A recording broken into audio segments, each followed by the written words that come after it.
দেশ এবং দেশের বাইরে যে যেখান থেকে দেখছেন প্রবাস সংলাপ অনুষ্ঠান, সবাইকে সালাম এবং শুভেচ্ছা। আপনাদের সঙ্গে আছি আমি এম বাদশা। বাংলা টিভির নিয়মিত আয়োজন প্রতি শনিবার রাত 9:30 আমরা হাজির হই প্রবাসীদের স্বার্থ সংশ্লিষ্ট বিভিন্ন বিষয় নিয়ে কথা বলার জন্য প্রবাস সংলাপ অনুষ্ঠানে। শুধুমাত্র প্রবাসীদের স্বার্থই নয়, সেখানে বাংলাদেশিদের স্বার্থের কথাও আমরা মাঝে মধ্যে তুলে ধরার চেষ্টা করি। আর এই জন্যই আমাদের আজকের অনুষ্ঠান সাজিয়েছি আমরা হজ ব্যবস্থাপনায় বাংলাদেশি এয়ারলাইন্সের অংশগ্রহণ নিয়ে। দর্শক, আপনারা অনেকেই জানেন যে 29 এপ্রিল শুরু হতে যাচ্ছে প্রথম হজ ফ্লাইট। বাংলাদেশ থেকে প্রতি বছর যে সংখ্যক হজ যাত্রী সৌদি আরবে যান, সেখানে কিন্তু এই যাত্রী পরিবহন ব্যবস্থাপনা নিয়ে প্রতি বছরই নানা ধরনের আলোচনা থাকে। আসলে যদিও অন্যান্য বছরের তুলনায় ধীরে ধীরে যাত্রী ব্যবস্থাপনা, বিশেষ করে হজ যাত্রী ব্যবস্থাপনা উন্নত হচ্ছে, কিন্তু এরপরেও সবারই প্রত্যাশা থাকে একেবারে নির্ঝঞ্ঝাট নির্বিঘ্ন হোক হজ যাত্রী ব্যবস্থাপনা। সেসব বিষয়ে কথা বলার জন্য আমরা আজকের অনুষ্ঠান সাজিয়েছি হজ ব্যবস্থাপনায় বাংলাদেশি এয়ারলাইন্সের অংশগ্রহণ। কারণ এখানে একটি নীতিমালা রয়েছে সৌদি গভর্নমেন্টের, সে অনুযায়ী কিন্তু চলতে হয় হজ ব্যবস্থাপনা।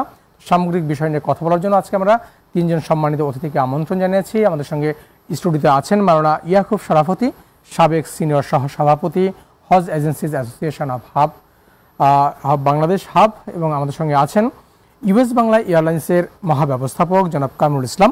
আমাদের সঙ্গে ভার্চুয়ালি সংযুক্ত আছেন শফিউল আলম মনির, ম্যানেজিং ডিরেক্টর তাওয়াফ কোম্পানি, সৌদি আরব থেকে। আপনাদের তিনজনকেই স্বাগত জানাচ্ছি প্রবাস সংলাপ অনুষ্ঠানে। দর্শক, শুরুতে যেমনটি বলছিলাম যে হজ ব্যবস্থাপনা নিয়ে প্রতি বছরই নানা ধরনের আলোচনা থাকলেও ধীরে ধীরে এর মান বৃদ্ধি হচ্ছে, কিন্তু সেই মানটি একচ্ছত্রভাবে নির্বিঘ্ন হোক এমন প্রত্যাশায় আমাদের অনেক প্রশ্ন তৈরি হয় প্রতি বছর। বিশেষ করে এবছরে 29 এপ্রিল যে প্রথম হজ ফ্লাইটটি যাবে, তার ব্যবস্থাপনা কতটুকু করতে পেরেছে, বিশেষ করে দীর্ঘ সময় হাবের নেতৃত্বে থাকা মাওলানা ইয়াকুব শরাফতি আমাদের সঙ্গে আছেন। শরাফতি ভাই, আমরা প্রথমে একটু জানতে চাই এবছরের যে হজ ব্যবস্থাপনা, যেটা সরকার এবং বেসরকারি দুই পর্যায়ে আপনার কত সংখ্যক যাত্রী যাওয়ার জন্য চূড়ান্ত হয়েছে, তাদের জন্য যাত্রী ব্যবস্থাপনা বিশেষ করে এয়ারলাইন্স ব্যবস্থাপনায় আপনারা কী ধরনের উদ্যোগ গ্রহণ করেছেন? আসসালামু আলাইকুম রহমতুল্লাহি ওয়া বারাকাতুহু। ধন্যবাদ বাংলা টিভিকে। ভাই, আপনাকে হজ ব্যবস্থাপনার একটা গুরুত্বপূর্ণ বিষয় নিয়ে আপনার প্রতি বছরে আলোচনার ব্যবস্থা করেন এবং অ্যাড্রেস করেন। এই খুঁটিনাটি যে সমস্যাগুলো আছে, সমস্যাগুলো কর্তৃপক্ষের দৃষ্টিতে আনার কারণে হজ ব্যবস্থাপনা দিন দিন উন্নতির দিকে যাচ্ছে। এবছর হজে বাংলাদেশ থেকে সরকারি এবং বেসরকারি ব্যবস্থাপনায় উভয় ব্যবস্থাপনায় সর্বমোট 27,100 হজযাত্রী হজ ব্রত পালন করবেন। ইতিমধ্যে সৌদি গভর্নমেন্টের হজ পঞ্জিকা অনুযায়ী বেসরকারি ব্যবস্থাপনার সমস্ত এজেন্সি সৌদি আরবের মক্কা শরীফের, মদিনা শরীফ বাড়ি ভাড়া সহ হোটেল ভাড়া সহ সম্পন্ন করে তারা বিষয় হজযাত্রীদের ইস্যু করেছেন। এবং প্রতি বছরে আমরা কর্তৃপক্ষের দৃষ্টিতে আনতে চেষ্টা করি যে হজযাত্রীর পরিবহন ব্যবস্থাপনা যত সুশৃঙ্খল এবং যত ভালোভাবে, তত কিন্তু হজ ব্যবস্থাপনা বিড়ম্বনাহীন নির্ঝঞ্ঝাট হবে। হজযাত্রীগণ বিড়ম্বনাহীন হজ আদায় করতে পারে। কারণ আপনি জানেন, ট্রাভেল আইটেনারির উপরে হোটেল চেকিং এবং চেক আউটের জন্য বুকিং দেওয়া হয়। যেহেতু বাংলাদেশ থেকে হজযাত্রীগণ 29 এপ্রিল যাবেন, এটা কিন্তু সৌদি আরবের সেই হিসেবে 29 তারিখ থেকে সৌদি আরবের বাড়ি ভাড়া, হোটেল ভাড়া থাকতে হবে হজযাত্রীদের, অপারেটিং হজেন্সির সেইগুলো। মক্কা শরীফের স্লট সিস্টেমে বাড়ি ভাড়া হয়, সেইভাবে মদিনা শরীফে সেইভাবে সাইকেল প্রতি 8 দিন পর সাইক্লিং সিস্টেমে কখন ঢুকবে কখন বেরোবে এগুলো নির্ধারণ করে এই করতে হয়। তারপরও হজযাত্রী পরিবহনের যে অবস্থাটা আজ থেকে 10-12 বছর আগে ছিল, 8-10 বছর আগে, এখন সেই তুলনায় অনেকটা কমে আসছে। এখানে আরও কমে আসবে। সৌদি গভর্নমেন্টের গ্লোবাল হজ ম্যানেজমেন্ট হজযাত্রী পরিবহনের যে সিস্টেমে সৌদি আরবের ন্যাশনাল ক্যারিয়ারে 50% হজযাত্রী নেবে, আর যে দেশের হজযাত্রী সেই দেশের ন্যাশনাল ক্যারিয়ারে 50% নেবে। ন্যাশনাল ক্যারিয়ার বলতে সরকারি ওই দেশের সরকার কর্তৃক লাইসেন্সপ্রাপ্ত এয়ারলাইন্সগুলো হজযাত্রী পরিবহন করবেন। বর্তমানে 50% হজযাত্রী পরিবহন করে বাংলাদেশ এয়ারলাইন্স, বিমান বাংলাদেশ এয়ারলাইন্স। বাংলাদেশ থেকে আরও যদি নাকি যে সমস্ত ন্যাশনাল লাইসেন্সপ্রাপ্ত এয়ারলাইন্সগুলো হজ যাত্রী পরিবহন করেন, তারাও যদি নাকি হজযাত্রীর পরিবহনে এগিয়ে আসতেন, তাহলে হজযাত্রীদের সার্ভিসের কম্পিটিশনে সার্ভিসটা ভালো হতো এবং হজযাত্রী পরিবহনে যে প্রতি বছর যে বিভিন্ন ধরনের কথাবার্তা হয় সেই কথাবার্তাগুলো কমে যেত। আমরা সবসময় হাবের পক্ষ থেকে শুরু থেকে এখন থেকে হজযাত্রীর পরিবহনের প্রতিষ্ঠান যত বেশি হবে তত হজযাত্রীদের সেবার মান বৃদ্ধি হবে, কম্পিটিশন হজযাত্রীদের সহজের একটা জায়গা থাকবে না। এখানে যেটা হচ্ছে যে শারদী ভাই, এর আগেও তো বাংলাদেশ বিমান শুধু এককভাবে কি হজযাত্রী পরিবহন করতো, আরও তো কয়েকটি এয়ারলাইন্স এখানে ছিল। সৌদি আরবের থেকে 50% সৌদি এয়ারলাইন্স পরিবহন করে, আর সৌদি আরবের থেকে এটা ওদের ন্যাশনাল লাইসেন্স প্রাপ্ত এটা ফ্লাইনাস বাংলাদেশ থেকে 15% ফ্লাইনাসের সৌদি এয়ারলাইন্স, এটা সৌদি এয়ারলাইন্স পছন্দ ওরা ভাগ করে। বাংলাদেশ এয়ারলাইন্স 50% ক্যারি করে, 50% সরকারের 100% সবগুলো তারা ক্যারি করে, আর বাকিগুলো বেসরকারি ব্যবস্থা করে। এখানে টিকিট ডিস্ট্রিবিউশনের মধ্যে তাদের কিছু পরিষ্কার পরিচ্ছন্নতা স্বচ্ছতা যদি থাকে, ওপেন থাকলে পরে দেওয়া, সে তখন এগুলো অনেকগুলো ক্ষেত্রে অবস্থানের থেকে মানুষের যে সন্দেহ আছে, মানুষের যে বিমান বাংলাদেশ এয়ারলাইন্স নিয়ে বিভিন্ন ধরনের যে মানুষের যে মনের মধ্যে একটা সন্দেহ বা বিভিন্ন ধরনের মন্তব্য আছে, এগুলো নিরসন হতো। আমি মনে করি যে বাংলাদেশের থেকে যে প্রাইভেট এয়ারলাইন্স আছে, সৌদি আরবে গত 7-8 মাস ধরে ইউএস বাংলা পরিবহন করছেন, আমরা খুব হ্যাপি, সার্ভিসও তাদের ভালো। তা এরা যদি নাকি হজযাত্রী পরিবহন আগে আসতো তাহলে কিন্তু হজযাত্রী আরেকটা উইন্ডো পাইতো, 8টা এয়ারলাইন্সের সেবা পাইতো। আমি অনুরোধ করব শুধু ইউএস বাংলা নয়, আরও অন্যান্য এয়ারলাইন্স যদি বাংলাদেশের লাইসেন্স প্রাপ্ত যারা তারা সৌদি আরবের অপারেট করে যাতে হজযাত্রী এবং উমরা যাত্রীদেরকে সেবা দেয়, তাহলে এই পরিবহন খাতে পরিবহনের হজ ব্যবস্থাপনা পরিবহনে এখানে যখন একসময় ইউনাইটেড কিংবা জিএমজি তারা সম্পৃক্ত ছিল, তাদের সেই অবস্থাটা কেমন ছিল? না, তারাও ওই সময় তো হজযাত্রী ইউনাইটেড এয়ারলাইন্সের জিএমজি দেখেছে, কিন্তু সবসময় এখানে যে বাংলাদেশের অ্যান্ডে সৌদি গাকা কর্তৃক অনুমোদিত এয়ারলাইন্স দ্বারা হজযাত্রী পরিবহন হয়। তো সৌদি গাকা কর্তৃক অনুমোদিত যেহেতু এখন সৌদি আরবে অপারেট করতেছে ইউএস বাংলা, তো তারা তো অলরেডি উমরা যাত্রী পরিবহন করছে, লেবার পরিবহন করছে, শিডিউল ফ্লাইট পরিবহন করছে, এবং 21 এপ্রিল তারা রিয়াদও ফ্লাইট লঞ্চ করতেছে আমার জানা মতে। তাই এখন এই ক্ষেত্রে যত পরিবহন হজযাত্রী পরিবহনের ব্যবস্থা যত সুশৃঙ্খল হবে, যত উন্মুক্ত হবে, যত সুন্দর হবে, ততই কিন্তু সৌদি আরবের এন্ডের ব্যবস্থাপনা ভালো হবে, টাইমলি হজযাত্রী যেতে বিড়ম্বনা মুক্ত হজযাত্রী। আমরা সারথী আপনার কাছে আবার আসবো। আমরা শুনতে চাই আপনার কথা সূত্র ধরে আমাদের সঙ্গে আছেন ইউএস বাংলা এয়ারলাইন্সের মহাব্যবস্থাপক জনাব কামরুল ইসলাম ভাই। কামরুল ভাই, আপনি শুধু ইউএস বাংলা এয়ারলাইন্সের প্রতিনিধিত্বকারী হিসেবেই নয়, আমরা এভিয়েশন সেক্টরে দীর্ঘ সময় কাজ করার যে অভিজ্ঞতা, সেই জায়গা থেকে একজন হজযাত্রী যখন বাংলাদেশ থেকে যাচ্ছে, কারণ পৃথিবীর আরও অনেকগুলো মুসলিম দেশ থেকে কিন্তু হজযাত্রী আসতেছে, তো আমাদের সবসময় একটা প্রত্যাশা থাকে আমাদের হজযাত্রীরা যাতে নির্বিঘ্ন এবং কম্পিটিটিভ একটা জায়গা থেকে কম খরচে ভালো সেবা পায়। সেক্ষেত্রে আসলে করণীয়টা কি? এবং যেখানে সভাপতি ভাই একটি প্রশ্ন উত্থাপন করেছেন যে এখানে যদি আরও বেশি এঙ্গেজমেন্ট হয় অন্যান্য এয়ারলাইন্সের, তাহলে আমাদের যাত্রীদের জন্য সুবিধা হয়, হজ যাত্রীদের জন্য। বিষয়টাকে আপনি কীভাবে দেখছেন এবং আপনাদের পরিকল্পনা কী আসলে? ধন্যবাদ। ইয়াকুবের কথার সূত্র ধরে আমি বলি যে এখানে আসলে ফেয়ার কম্পিটিশন চেয়ে সার্ভিস কম্পিটিশন একটা ব্যাপার থেকে যাবে। কারণ আপনি দেখেন সৌদি এয়ারলাইন্স ফ্লাইট অপারেট করছে, সাথে সাথে ফ্লাই নাসে অপারেট করছে, মানে হজ ফ্লাইট। সেখানে বাংলাদেশে শুধুমাত্র বাংলাদেশে এয়ারলাইন্স হিসেবে বাংলাদেশ বিমান ফ্লাইট অপারেট করছে। এখানে বাংলাদেশ বিমানকে আসলে ঠিক ওইভাবে স্পেশালাইজড করার কিছু নাই, কারণ হচ্ছে যে বাংলাদেশের লাস্ট আমি বলবো যে 13-14 বছর ধরে সেকেন্ড ওয়ান আসলে অপারেট করার মতো আসলে কোনো এয়ারলাইন্স ছিল না। আপনি দেখেন ওয়ান্স আপন টাইম আমরা দেখেছি জিএমজি এয়ারলাইন্সে একবার পারমিশন পেয়েছে, তারা একটা কি দুটা ফ্লাইট অপারেট করেছিল। তার পরবর্তী সময়ে ইউনাইটেড এয়ারলাইন্স ফ্লাইট অপারেশন শুরু করেছিল, হজ ফ্লাইট। সেখানেও কিছুদিনের মধ্যে আসলে এয়ারলাইন্সটাই বন্ধ, শাটডাউন হয়ে গেছে।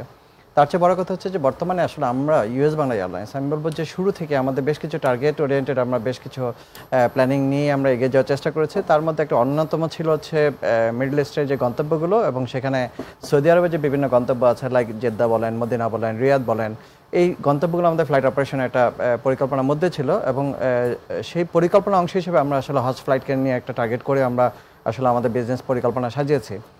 তো চলতি বছর আসলে আমরা মাত্র বলবো যে 8 মাস ধরে আমরা ঢাকা জেদ্দা রুটে ফ্লাইট অপারেশন শুরু করেছি 1 আগস্ট থেকে 2024-এ। এবং আপনারা হয়তো জেনে থাকবেন যে 2025-এর 21 এপ্রিল মানে ডে আফটার টুমরো থেকে আমরা আসলে ঢাকা রিয়াদ রুটে আমরা ফ্লাইট অপারেশন শুরু করতে যাচ্ছি। এই ঢাকা জেদ্দা রুটে কিংবা ঢাকা রিয়াদ রুটে ফ্লাইট অপারেশনের যে অভিজ্ঞতা, সেই অভিজ্ঞতার ইন ফিউচারে আমরা আসলে যে হজ ফ্লাইট পরিচালনায় আমরা আমাদের বিশ্বাস যে আমরা সেটা অনেক কাজে লাগবে। আমরা দেখেন এখানে ওই যে ইয়াকুবের যেটা বলেছেন যে 50% বাংলাদেশি ক্যারিয়ার, নট বাংলাদেশ বিমান, এবং সৌদি আরবিয়ান ক্যারিয়ার। তো সেই জায়গাটায় যেটা হচ্ছে সৌদি এয়ারলাইন্সের সাথে যেহেতু ফ্লাই না সেখানে শেয়ার করছে, বাংলাদেশ বিমানের সাথে আসলে সেই সক্ষমতাটি কেউ ছিল না যে শেয়ার করার মতো। এখন ইউএস বাংলা যেহেতু অপারেশন আছে, ইনশাল্লাহ ভবিষ্যতে আসলে আমরা বলবো যে বাংলাদেশি প্যাসেঞ্জারদের এবং বাংলাদেশি হাজি যারা আছেন তাদের আসলে দাবির মুখে আমি বলবো যে ইউএস বাংলা এয়ারলাইন্স সেই সার্ভিসটাকে দেওয়ার জন্য আসলে আমরা রেডি হচ্ছে। ইনশাল্লাহ আগামী বছর আমাদের পরিকল্পনার অংশ হিসেবে আমরা বলবো যে আমরা ভবিষ্যতে আসলে আমি বলবো যে নেক্সট ইয়ার থেকে আমরা হজ ফ্লাইট পরিচালনা করার জন্য আমরা একটা পরিকল্পনা সাজাচ্ছি।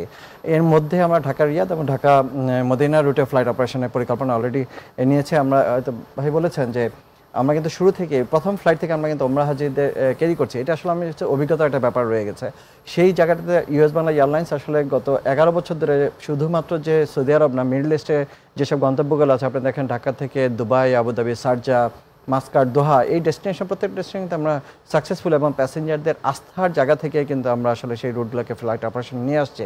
এবং সাথে সাথে আপনি দেখেন যে ঢাকা টু কুয়ালালামপুর এবং সিঙ্গাপুর কিংবা ব্যাংকক, যেই ডেস্টিনেশনের কথা বলেন প্রত্যেকটা ডেস্টিনেশন ইউএস বাংলা এয়ারলাইন্স কিন্তু যাত্রীদের আস্থার প্রতি আসলে আমি বলছি পূর্ণ সমর্থন রেখেই এবং আমাদের যে সার্ভিসটা আছে ডে বাই ডে সেটা ইমপ্রুভ করে এবং সাথে সাথে আমাদের যে ফেয়ার বলেন একটা কম্পিটিটিভ ফেয়ারের মাধ্যমে সার্ভিসটাকে এনশিওর করেই আমরা কিন্তু সবগুলো রুটে আমরা বিভিন্ন এয়ারলাইন্সের সাথে কম্পিটিশন করছি এবং দেশীয় ক্যারিয়ার হিসেবে এখানে ফেয়ারটা যেভাবে কমন ভাই হয়তো কমন একটা বিষয় চলে আসে সার্ভিসটা।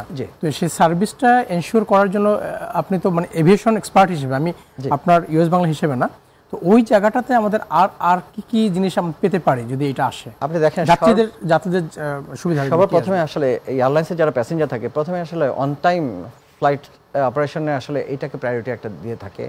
আপনি দেখেন যে আমরা যখন লাগেজ ফ্যাসিলিটিসগুলোর কথা বলি, লাগেজের ওয়েটের অ্যাডভান্টেজগুলো পাওয়ার ব্যাপার থাকে, ফ্লাইট করে এসে আমাদের লাগেজ পাওয়ার যে স্বল্পতম সময়ে লাগেজগুলো বেল্ট থেকে পাওয়া, এগুলো প্রত্যেকটা আসলে এখানে সার্ভিসেরই পার্ট। আমি বলবো যে এখানে শুধু এয়ারলাইন্সের সার্ভিসটা দেখলে এয়ারপোর্ট সার্ভিসে এখানে আপনাকে এনশিওর করতে হবে আপনি ইমিগ্রেশনের ব্যাপারগুলো রয়ে গেছে অ্যাজ ওয়েল অ্যাজ পসিবল যত দ্রুত সম্ভব ইমিগ্রেশন ফ্যাসিলিটিসগুলো ডেভেলপ করা সম্ভব হবে।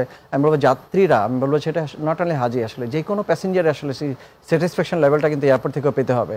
আপনি দেখেন শুধুমাত্র বাংলাদেশি যে ঢাকা এয়ারপোর্ট থেকে আসলে সার্ভিসটা এনশিওর করবেন তা না, আপনার রিলেভেন্ট আছে আপনার সিলেট এয়ারপোর্ট কিংবা চিটাং এয়ারপোর্ট, প্রত্যেকটা এয়ারপোর্ট আপনি যখন কমন বেস আপনি প্রত্যেকটা এয়ারপোর্টকেই আপনি হজ কানেক্টিভিটিতে নিয়ে আসতেছেন এবং আমাদের হাজি সাহেবরা ওনারা কিন্তু ঢাকা থেকে অনওয়ার্ড কানেক্টিং হয়ে আপনি যশোর যাচ্ছে, রাজশাহী যাচ্ছে, সৈয়দপুর যাচ্ছে, প্রত্যেকটা ডেস্টিনেশনে যে এয়ারপোর্ট সার্ভিসের যে ম্যানেজমেন্ট আছে সেখানে আসলে আমি বলবো যে সার্ভিসটাকে এনশিওর করতে হবে, তাইলে আপনার একটা পূর্ণাঙ্গ একটা আমি বলবো যে একটা ফ্যাসিলিটেড একটা সার্ভিস আপনি দেওয়ার সুযোগ আছে।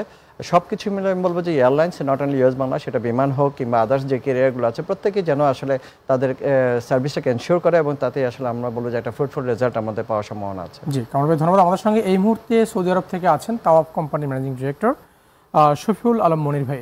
মনির ভাই, আমরা একটু শুনতে চাই যে এই হজ ব্যবস্থাপনা নিয়ে কিন্তু প্রতি বছরই সবার প্রত্যাশার জায়গা থাকে যে কিভাবে হজ ব্যবস্থাপনায় যাত্রীদের সুবিধাগুলো নিশ্চিত করা যায় এবং বিড়ম্বনাহীনভাবে তারা যাতে হজ করতে পারে, বিশেষ করে এই হজ মৌসুমেরটা নিয়ে সবার আলোচনা কেন্দ্রবিন্দুতে থাকে। তো সেখানে দীর্ঘদিন ধরে আপনারা যারা ওখানে আছেন সৌদি আরবে, আপনাদের অভিজ্ঞতা কি বলে আসলে কোন কোন সমস্যাগুলোর কারণে বিড়ম্বনা বাড়ে সৌদি আরবে আমাদের হজ যাত্রীদের? জি ধন্যবাদ বাদশা ভাই আপনাকে এবং বাংলা টিভিকে। আজকে আমাদের দুজন উপস্থাপক আছেন, শরফত আলী সাহেব এবং ইউএস বাংলার ব্যবস্থাপনা পরিচালক আছেন, আপনাদের সবাইকে আমার আন্তরিক ধন্যবাদ। আসলে হজ নিয়ে আমরা দীর্ঘদিন যাবত এই কাজ করে যাচ্ছি। এখানে যেটা বড় ধরনের যে ঝামেলাগুলো এবং সমস্যাগুলো হয়, আমাদের ন্যাশনাল ক্যারিয়ার এবং সৌদি আরবের যে ক্যারিয়ার সেটা আমরা তো সবাই জানি। আমি এটাকে রিপিট করে ছোট্ট করে বলতে চাই যে আমাদের ন্যাশনাল ক্যারিয়ারের মধ্যে যদি আপনি প্রত্যেক জায়গার মধ্যে ব্যবসা করবেন সেরকম হতে পারে না। সরকারি কিছু কিছু জায়গার মধ্যে ছাড় দেওয়া উচিত, যেটা যেহেতু এটা একটা ইসলামিক কাজের জন্য হাজিরা আসে, সেই ক্ষেত্রে গিয়ে যে এবং বেসরকারি যে বিমানের যেমন ইউএস বাংলা আছে, আগে তো অন্যান্য ক্যারিয়ার ছিল, তাদেরকেও মাঝে মধ্যে একটু সুযোগ দিয়ে তাদেরকে অভিজ্ঞতা অর্জন করার জন্য দু একটা ফ্লাইট দেওয়া উচিত। কেননা আগামীতে এই বছর হয়তো হজ হাজিরা, আচ্ছা যেটা সুযোগ দেওয়া উচিত মনির ভাই, আমি কিন্তু আপনাকে জানতে চাচ্ছি যে আমাদের হজ যাত্রীদের বিড়ম্বনাগুলো মূলত কোন কোন জায়গাতে হয় সেটি জানতে পারলে তখন আমরা সাজেশনের জায়গাটা আসবো। আমি কথাটা তুলে ধরতেছি এই কারণে আমি কথাটা তুলে আসলাম, শুধু কারণ শুধুমাত্র বাংলাদেশ বিমানেই তাদেরকে হজ যাত্রীদেরকে করতে গিয়ে তারা একটা মানে অতিষ্ঠিত হয়ে যায়। 50,000 60,000 হাজিদেরকে নিয়ে আসতে আসতে যারা এয়ারপোর্টের মধ্যে যারা কাজ করে তাদের যে বিড়ম্বনা থেকে তাদের তাদের ব্যবহারটা এটা হাজি মনে করে না, স্বাভাবিক যাত্রীর মতো করে ব্যবহারগুলো করে। তারা যখন এরা তো বাংলাদেশ থেকে সৌদি আরব আসার পর একটু শিশু হিসাবে আসে, এরা জিজ্ঞাসা করে ভাই আমাদের লাকিজটা কোথায় পাবো, লাকিজটা কই, কিন্তু হাজিরা জানে যে লাকিজটাতে মক্কায় গিয়ে পৌঁছে যাবে সেটা জানে না, কিন্তু তাদেরকে সুন্দরভাবে ভদ্রভাবে বুঝাই দেওয়ার মতো এটা থাকে না। তখন এরা এয়ারপোর্টের মধ্যে ঘুরাঘুরি চুটাচুটি করে অনেক ধরনের একটা জায়গাবিলার মধ্যে পড়ে। এই পড়াটা থেকে যে বিলম্বটা করার জন্য মূলত আমাদের হজ মিশনের এই দায়িত্ব ওখানে, বা হজ মিশন ওখানে ভলেন্টিয়াররা রাখে, যে ভলেন্টিয়াররা যতগুলো রাখে তারা পর্যাপ্ত পরিমাণ ভলেন্টিয়ার আমার মনে হয় না তারা তাকে এবং বুঝিয়ে তাকে হাজিদেরকে বোঝানোর মতো সক্ষমতা রাখে না। সেই ক্ষেত্রে হাজিরা অনেক ধরনের বিলম্বের পরে অনেক সময় হাজিরা আগে পৌঁছে দেয়, আপনার লাকিজগুলো পৌঁছে অনেক পরে। তখন হাজিরা উমরা করতে যেতে গিয়ে এই কাপড় চোপড় পায় না। আবার অনেক সময় লাকিজগুলো আগে পৌঁছে গেছে, তখন তারা কোন জায়গায় উঠবে, কোন জায়গায় ব্রিক কেসগুলো তাদের লাকিজগুলো আছে সেটা জানে না। এটা নিয়ে একটা বড় একটা জ্ঞানজামের একটা সৃষ্টি হয়। এটাকে নিরসন করার জন্যই আমি বলতে চাচ্ছিলাম, সেটা হলো যে সমন্বয়কভাবে যদি কাজ করতে হয় তাহলে হাবকে মিলিয়ে এবং বাংলাদেশ হজ মিশনকে মিলিয়ে তাদেরকে এবং বিমানকে একসাথে তাদের টিম গঠন করে একসাথে কে কতক্ষণ কেরিয়ারে অবজারভেশন করবে এবং কাজ করবে এগুলো সমন্বয় করে কাজ করতে হবে। এই সমন্বয় যতক্ষণ পর্যন্ত হবে না ততক্ষণ পর্যন্ত অন্তত পক্ষে এই ঝামেলাটা শেষ হবে না, হাজিদের দুর্ভোগটা শেষ হবে না। এটা হলো ফার্স্ট ইজ ফার্স্ট।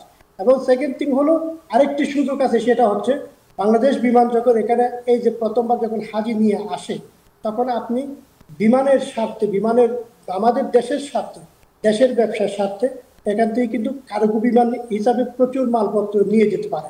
কারণ এখন সৌদি আরবে যে সুযোগ দিয়েছে সেই সুযোগের সূত্রে এখন প্রচুর ইনভেস্টার হয়েছে। আমরা যারা ইনভেস্টার হয়েছি প্রায় 5,000 উপরে শুধু বাংলাদেশের ইনভেস্টার হয়েছে, তারা বাংলাদেশ থেকে মাল নিয়ে আসতেছে এবং নিয়ে যাচ্ছে।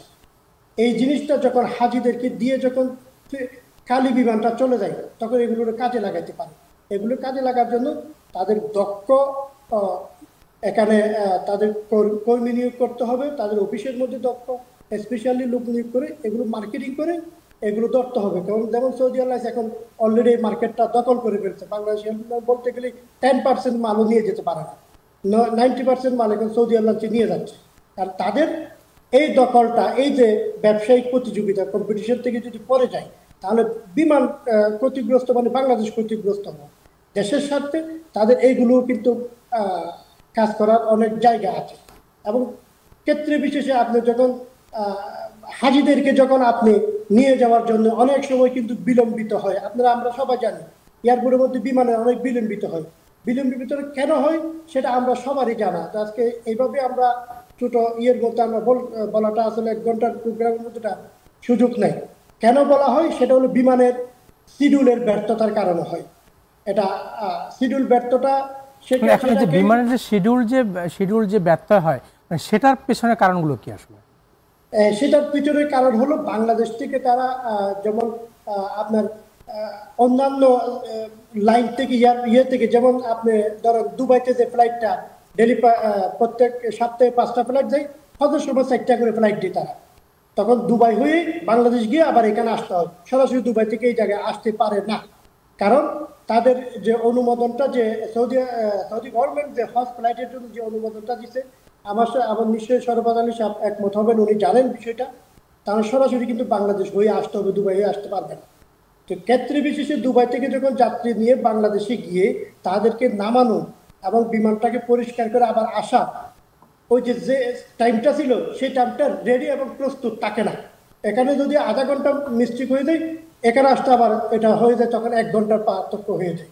এইভাবে করে দেখবেন আপনি শিডিউলটা এইভাবে ধীরে ধীরে যে যাইতে যাইতে একদিনের পার্থক্য হয়ে যায়। তার মানে 12টার পরে কিন্তু আরেকটা দিন ঢুকে পড়ে, এই দিনটা কিন্তু শিডিউল হয়ে যায়। তখন যাত্রীরা বলে কি আজকের ফ্লাইট আমাদেরকে কালকে দিছে, কিন্তু বাস্তবতা কিন্তু আজকের ফ্লাইট কালকে দেয় নাই, এটা মাত্র 2-4 ঘন্টার পার্থক্য হয়েছে। এর মধ্যেই। তো এই জিনিসগুলো কাজ করার জন্য অন্যান্যদেরকেও সুযোগ করে দিলে তাহলে এই অভিজ্ঞতাটা যদি কাজে লাগায় তারা অদূর ভবিষ্যতে এই কাজগুলোকে তাদেরও একটা অভিজ্ঞতা কাজে লাগবে। বাংলাদেশ বিমানের হাজিদের, বাংলাদেশের হাজিদের কোনো সমস্যা হবে না এবং তাদেরকে সেবাটা নিশ্চিত করতে পারবে, তাই তো? জি, ধন্যবাদ শফিউল আলম মনির ভাই। আমরা যাব দর্শক ছোট্ট একটি বিজ্ঞাপন বিরতিতে, ফিরে এসে এই বিষয়ে আরো বিস্তারিত শুনবো। আমাদের সঙ্গেই থাকুন।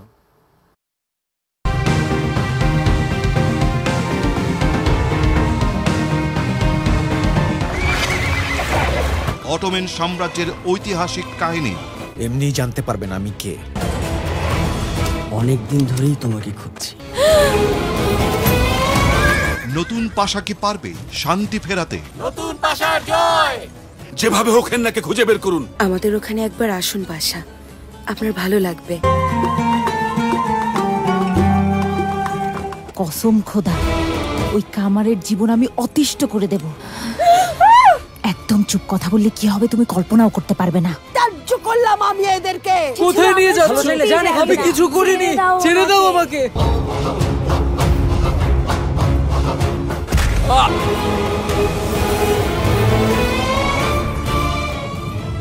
দ্বন্দ্ব সংঘাত, হত্যা, রাজনীতি, প্রেম বিরহ, লোভ লালসার প্রতিচ্ছবি নিয়ে মিস্টার নুডলস নিবেদিত ধারাবাহিক সুলতানি হেরেম দেখবেন প্রতি শনি থেকে সোমবার রাত 8:30। বাংলা টিভি এলো রে, বাংলা টিভি এলো, লন্ডন শহরে বাংলা টিভি প্রকাশ পেল। আবার নতুন রূপে ফিরে আসছে বাংলা ভাষার প্রথম satellite TV channel Bangla TV Europe. এবার আরো আধুনিক ও দ্রুত সেবা দেওয়ার লক্ষ্যে বাংলা টিভি ইউরোপ প্রচারিত হবে অনলাইনে নিজস্ব ওটিটি প্ল্যাটফর্ম ঘুটটিতে। আপনার মোবাইল কিংবা ল্যাপটপে 24 ঘন্টার বিনোদন নিয়ে আসছে বাংলা টিভি ইউরোপ। আপনার বাড়ির অ্যান্ড্রয়েড বা স্মার্ট টিভিতে অ্যাপটি ডাউনলোড করেও দেখতে পাবেন বাংলা টিভি ইউরোপ। নাটক, সিনেমা, গান, টক শো, ধর্মীয়, স্বাস্থ্য, আইন আদালত, সংবাদ সহ প্রতিদিন আপনার পাশে থাকবে ইউরোপে বাঙালিদের প্রিয় চ্যানেল বাংলা টিভি ইউরোপ। অনলাইনে বিনা খরচে একসাথে পাবেন সবকিছু। ভীষণ ব্যস্ততার মাঝে আপনার প্রশান্তি বাংলা টিভি। আপনার বাবা সে কোথায় আছে এখন, কি অবস্থায় আছে? আমরা বিগত 10 থেকে 12 বছরের মতো ওনাকে খোঁজাখুঁজি করতেছি, এখন পর্যন্ত আমরা ওনার কোনো সন্ধান পাইনি। আপনার ভাই আসলে কিভাবে নিখোঁজ হয়েছিল? আমার ভাইকে নামানোর পর চোখ বাঁধা ছিল আর কালো কাপড় দিয়ে। আল্লাহ তাআলা চাইলে হয়তো বা আমার ভাই চলে আসবে ইনশাআল্লাহ। তো 27 তারিখ রাত 12টা কি 11টার দিকে কিছু মানুষ আমাদের বাসায় যায়। মানে এরকম একটা অবস্থা, আমাদের যে দরজায় একটা ডোরবেল থাকে যেটাতে আমরা দেখতে পারি বাড়ি কেউ আছে কিনা, সেই জিনিসটা তারা বন্ধ করে রেখেছে। ছেলে ফিরে আসার জন্য আপনার কি মনে হয়? বাবা রে, কি মনে হয়, একটা সন্তান হারা মায়ের যে কত যন্ত্রণা, একটা সন্তানকে পাওয়ার জন্য যে মায়ের কত সাধনা। গত 15 বছরের সেই সব নিষ্পেষণ এবং যাতনার কথা নিয়ে আমরা সাজিয়েছি আমাদের বিপন্ন সময় নামের এই আজকের অনুষ্ঠান। বিপন্ন সময় দেখবেন প্রতি বৃহস্পতিবার রাত 8:30। সে গল্প কখনো দুঃখের, কখনো সুখের। আমার মা মারা যাওয়ার 2 মাস পরে আমার আব্বু আবার বিয়ে করে। এই গল্পের মধ্যে থাকে নানান উত্থান, নানান পতন। আমার বাবার স্বপ্ন বাবাকে বাড়ি করে দেয়, ইনশাআল্লাহ কিছুদিন পরে বাবাকে বাড়ি করে দেব। আমারও অনেক সার্টিফিকেট থাকবে, আমি একটা জায়গায় গিয়ে দাঁড়াবো যেখান থেকে পিছন থেকে আমাকে দেখে বলবা যে হ্যাঁ এ আমাদের বাড়ির কেউ ছিল। বলে বোঝাইতে পারবো না, আমি টোটালি প্রায় 3 মাসের মতো গড়বন্দি ছিল। কেউ বা কখনো বা এতটাই হেরে যান যে আর ঘুরে দাঁড়াতে পারেন না। বাইক অ্যাক্সিডেন্টে মারা যায়। মাসে 50 লাখ টাকার মতো হয়তো, এখন 1 কোটি টাকা চলে আসছে। আগরটা লেগেছিল আমার গোডাউনে। কত টাকার মাল ছিল এখানে? প্রায় 70 লাখ টাকা প্লাস। নিজেকে একটু অন্য উচ্চতায় নিয়ে যাওয়ার জন্য সে উদ্যোক্তা হওয়ার স্বপ্ন দেখেছে। এবং আমাদের বাড়ি ছিল রাস্তার পাশে, অনেক মানুষ লঞ্চ থেকে নেমে চলে যাচ্ছে, কিন্তু আমার বাবা। মানুষের আনন্দ বেদনা ও সাফল্য গাথা নিয়ে অনুষ্ঠান আমার গল্প দেখবেন প্রতি বুধবার বিকেল 4টায়। প্রবাসী ভাই বোনদের বিভিন্ন স্বার্থ সংশ্লিষ্ট বিষয় নিয়ে কথা বলি। ব্রিটেনে কত সাল থেকে শুরু হয়েছিল? ফুল ওয়েজেসটা তারা কিন্তু দিয়ে দিত বাংলাদেশ স্বাধীন হওয়ার জন্য। আর কি কি জায়গা আমাদের ডেভেলপ করা উচিত হার্ড স্কিলের জন্য? এনএসডিএ থেকে আমরা যে কারিকুলাম আমরা এখন ফলো করছি, আমি বিশ্বাস করি যে তারা দেশের বাইরে গিয়ে ভালো থাকবে। ভাষার দক্ষতা উন্নয়ন করার জন্য পদ্ধতিগুলো কি? যে কোনো ভাষা শেখার ক্ষেত্রে আমাদের শুরু করা উচিত লিসনিং দিয়ে। নতুন বাজার সৃষ্টি আমাদের কতটুকু হচ্ছে? যে একটা রেগুলার মার্কেট রিসার্চের জায়গা দরকার এখানে, সেটা সরকারিভাবেই দরকার, যেহেতু এটা একটা দীর্ঘ সময়ের একটা ব্যাপার। মালয়েশিয়াতে কবে গিয়েছিলেন এবং কিভাবে আপনি এই ব্যবসার সঙ্গে সম্পৃক্ত হলেন? বিভিন্ন সেক্টরে যেমন ম্যানুফ্যাকচারিং, কনস্ট্রাকশন, এই দুটো সেক্টর হচ্ছে সবচেয়ে বেশি। তারপর থার্ড নাম্বার হচ্ছে প্ল্যান্টেশন। থাইল্যান্ডে ব্যবসার বিষয়টি আসলো আপনার? থাইল্যান্ডের বিভিন্ন সুযোগ সুবিধা, থাইল্যান্ডের মানুষের ব্যবহার, ওখানকার ব্যবসায়িক সেটআপ দেখে আমি 2015 প্রবাসীদের স্বার্থ সংশ্লিষ্ট বিষয় নিয়ে সরাসরি অনুষ্ঠান প্রবাস সংলাপ দেখবেন প্রতি শনিবার রাত 9:30 বাংলা টিভির নিয়মিত আয়োজন প্রবাসে বাংলার মুখ অনুষ্ঠান। প্রবাসীদের জন্য এক্স্যাক্টলি আমি এই পর্যন্ত যুদ্ধ করে আসছি বলা চলে। হ্যাঁ, বাংলাদেশকে রিপ্রেজেন্টেটিভ করতে হবে আমাদের ইটালিতেও। যারা বাংলাদেশ থেকে আসতে চায়, কোনো বিষয়ে জানবার প্রয়োজন হয়, আমরা তার কাছে ছুটে গেছি। আপনার মতো সবারই মনের একই ধরনের এর কারণ কি এবং এর উত্তরণের উপায় কি? অনেক সেক্টর বন্ধ হয়ে গেছে, অনেকে ব্যবসা বাণিজ্য বন্ধ হয়ে গেছে। এখানে রাজনীতিতে যখন ভূমিকা রাখা যায় তখন বাংলাদেশের সম্মানকে আরো বেশি বুলন্দিত করা যায়। Because community is divided in so many ways. দেশের পিছিয়ে পড়া জনগোষ্ঠীর জন্য আমাদের এখান থেকে প্রবাসীদের কি করণীয়? 12 থেকে 15টি অর্গানাইজেশন যারা নিয়মিতই বাংলাদেশের বিভিন্ন বিষয় নিয়ে কাজ করে। প্রবাসী বাংলাদেশীদের সমসাময়িক বিষয় নিয়ে ইউরোপ, আমেরিকা, আফ্রিকা ও এশিয়ার নানা দেশ থেকে আলোচনা অনুষ্ঠান প্রবাসে বাংলার মুখ দেখবেন প্রতি শনি থেকে বৃহস্পতিবার বাংলাদেশ সময় রাত 2টায়। অটোমান সাম্রাজ্যের ঐতিহাসিক কাহিনী এমনি জানতে পারবেন আমি কে। অনেকদিন ধরেই তোমাকে খুঁজছি। নতুন পাশা কি পারবে শান্তি ফেরাতে? নতুন পাশার জয়। যেভাবে হোক হেন্নাকে খুঁজে বের করুন। আমাদের ওখানে একবার আসুন পাশা, আপনার ভালো লাগবে। কসম খোদা, ওই কামারের জীবন আমি অতিষ্ঠ করে দেব। একদম চুপ, কথা বললে কি হবে তুমি কল্পনাও করতে পারবে না। ত্যায্য করলাম আমি এদেরকে। কোথায় নিয়ে যাচ্ছ? আমি কিছু করিনি, ছেড়ে দাও আমাকে।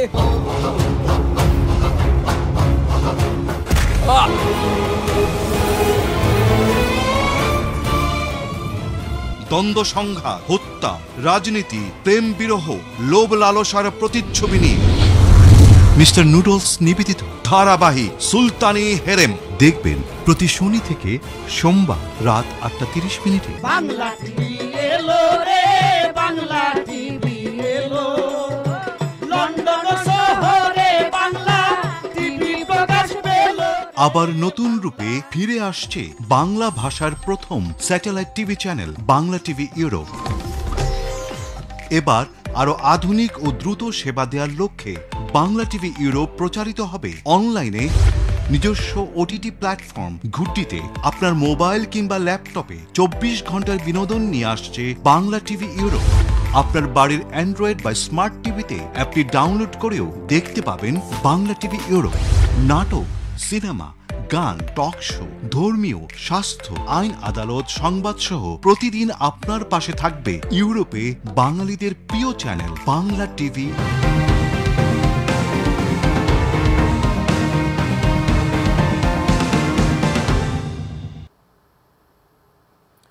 দর্শক ধন্যবাদ আমাদের সঙ্গে থাকার জন্য। দেখছেন প্রবাস সংলাপ অনুষ্ঠান, আপনাদের সঙ্গে আছি আমি এম বাদশা। আমরা কথা বলছি হজ ব্যবস্থাপনায় বাংলাদেশি এয়ারলাইন্সের অংশগ্রহণ নিয়ে।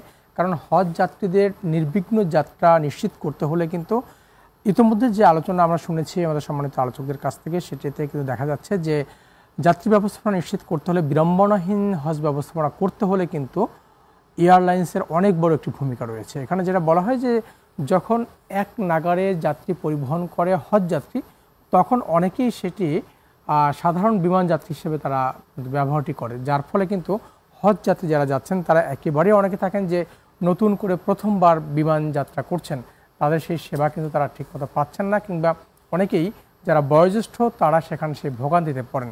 তো সেসব ক্ষেত্রে এই ভোগান্তি মুক্ত থাকার জন্য কিন্তু ব্যবস্থাপনার উন্নয়ন খুবই জরুরি। এখানে আমরা একটু ফিরবো। আমাদের সঙ্গে আছেন মাওলানা ইয়াকুব শরাফতি ভাই, সাবেক সিনিয়র সহসভাপতি Hajj agencies association of Bangladesh হাবের। ইয়াকুব ভাই, এখানে যে আলোচনার বিষয়গুলো চলে এসছে সেখানে হচ্ছে যে আমাদের বিমান একমাত্র বাংলাদেশের রাষ্ট্রীয় পতাকাবাহী সংস্থা বিমান সে হজযাত্রী পরিবহন করার কারণে যে বিষয়টি শফিউল আলম মনির ভাইয়ের একটি পয়েন্টে ছিল যে তারা গিয়ে আবার এসে যাত্রী পরিবহন করছে এবং দীর্ঘ সময় ধরে করার কারণে যাত্রীদের সেবার মানটি কমে যায়। আপনারা হাবের নেতৃবৃন্দ এবং যারা আপনারা নিজেরাও এই হজ এজেন্সি পরিচালনা করছেন, আপনাদের অভিজ্ঞতা কি বলছে? মানে জানতে চাওয়া যে হাজিদের কোন কোন জায়গায় বিড়ম্বনাগুলো হচ্ছে এবং সেই বিড়ম্বনাগুলোর পয়েন্ট আউটগুলো আমরা প্রথমে জানতে চাই আপনার কাছ থেকে। ধন্যবাদ আপনাকে। প্রথমত হজযাত্রীগণ সচেতন বেশি হতে হবে।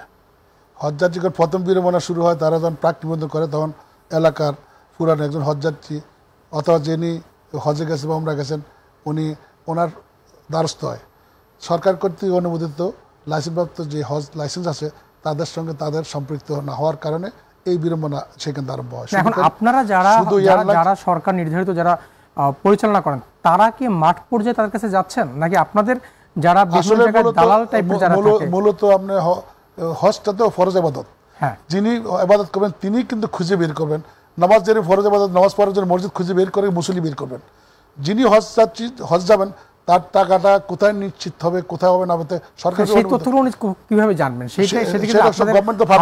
আপনাদের হাবের দায়িত্ব, হাবের পক্ষ থেকে, গভর্নমেন্টের পক্ষ থেকে, মিডিয়ার মাধ্যমে, আপনাদের মাধ্যমে, প্রেস মিডিয়া, ইলেকট্রনিক মিডিয়া, সমস্ত প্রিন্ট মিডিয়া সমস্ত মাধ্যমে প্রচার করে সরকার করে যে মধ্যস্বত্বভোগীর সঙ্গে আপনারা জজ করবেন না, সরাসরি সরকারের মধ্যে লাইসেন্স করবেন অথবা সরকারি ব্যবস্থাপনায় হজ যাবেন। এই জিনিসগুলো আমাদের দেশের লোকজন ওই যে মাল্টিপারপাস কোম্পানির মতন বেশি ঋণদান সমিতির মতো বেশি লাভের জন্য অনেকে ঘরে বসে থেকে সব কিছু করছে। ঘরে বসে থেকে সব কিছু হয় না, এবং ওই শিডিউল ব্যাংক বাদ দিয়ে তারা রাস্তাঘাটে বিভিন্ন লোকের প্রবঞ্চনা করে প্রতারিত। এটা বাংলাদেশের ট্রেডিশন চলে এসে মানুষের মধ্যে বিনা পয়সায় তারা সুবিধা নিতে চায়, মানুষে লোকালি চাকরি না করে বেতন পেতে চায়, ডিউটি না করে প্রমোশন চায়। এটা আমাদের দেশের জাতীয় সমস্যা। এই সমস্যাগুলো থেকে দূরীভূত করার জন্য বাংলাদেশ সরকারের ধর্ম বিষয় মন্ত্রণালয় থেকে বর্তমান যে উপদেষ্টা মহোদয় আছেন ডক্টর আফম খালিদ হোসেন সাহেব, উনি ইন্টারন্যাশনাল একজন অভিজ্ঞ লোক, ভালো মানুষ, সৎ মানুষ, এবং উনি চেষ্টা করে হজযাত্রীদের পরিবহন ব্যবস্থাপনায় বিমান ভাড়া কিন্তু কমাইছে। বাংলাদেশের ইতিহাসে আগে একবার আমরা গতবারের আগেবার 10,000 টাকা বিমান ভাড়া কমাইছিলাম গভর্নমেন্ট থেকে।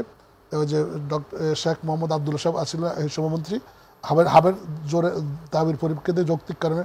আর এখন এই বর্তমান মন্ত্রী ফরেন কারেন্সির মূল্য বৃদ্ধি হওয়া সত্ত্বেও তিনি প্রায় 27-28,000 মতন বিমান ভাড়া গত বছর তুলনায় কমাইছেন।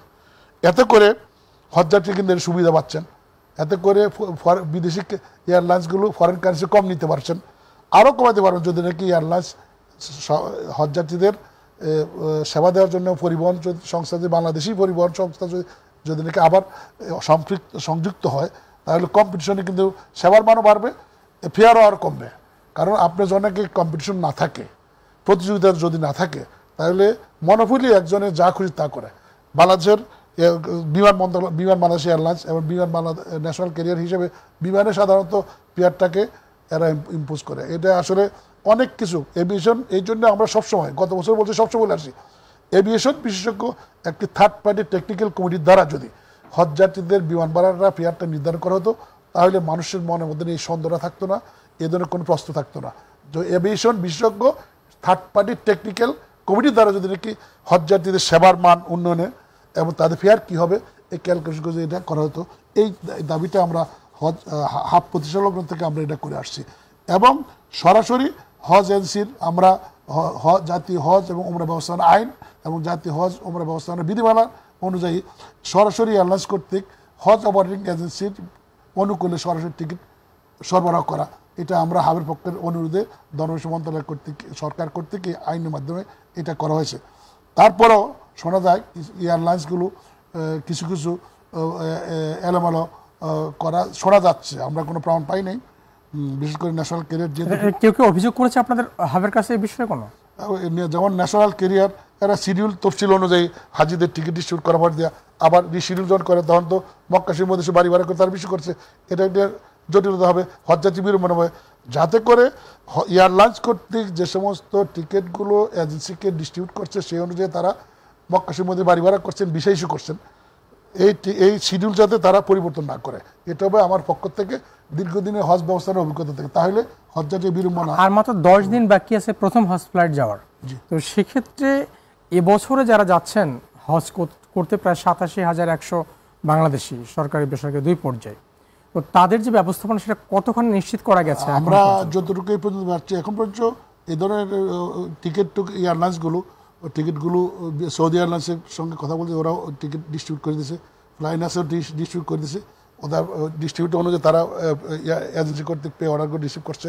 এটা hoj.gov.bd-তে আপনি যদি ঢুকেন তাহলে সেখানে কোন কোন এয়ারলাইন্সে কতগুলো হাজি পাইছে এবং কে কতগুলো পে অর্ডার রিসিভ করছে এগুলো সবগুলো ওখানে আপনি তথ্য সরকার ধর্মবিষয় মন্ত্রণালয় থেকে এটা প্রকাশ করছে, সেখানে আপনি দেখতে পাবেন।